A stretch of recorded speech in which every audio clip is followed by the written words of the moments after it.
My wife said her ex understood her better, so I let her find out what losing everything feels like. My wife, Lila, started acting different about 6 months ago. At first, it was small things, checking her phone constantly, smiling at texts she wouldn't explain, saying she was too tired to talk after work. I tried not to overthink it. Everyone goes through phases, right? Then came the excuses, late meetings, girls' nights. That didn't make sense. One night she came home smelling like a mix of perfume and cheap beer. When I asked where she'd been, she snapped, "Do I have to report every step I take now?" I backed off, but something in my gut twisted. A week later, I saw her phone light up while she was showering. Normally, I wouldn't touch it, but this time, the preview said, "Miss you tonight, Jake." Jake. The same friend she swore she hadn't talked to in years. I didn't blow up right away. I waited until dinner. She was laughing at something on her phone again, and I said, "How's Jake doing?" She froze. "What? You heard me." She tried to play dumb, but when I showed her the message, her face went pale. Then came the waterworks. "We just talk. I feel like he understands me better than you do." That line hit harder than anything else. I just stared at her. "Then maybe you should go be with him." She screamed, "Maybe I will," and stormed off. 2 days later, she did. She said she was going to LA for clarity. In reality, she was going to Jake.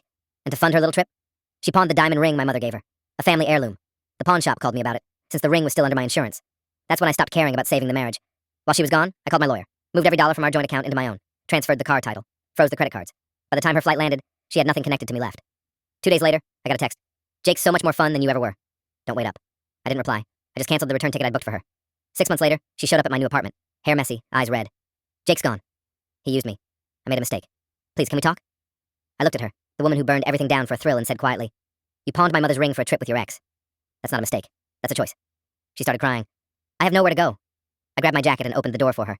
"Then maybe Jake can understand that too." And I left her standing there, finally out of excuses and out of luck.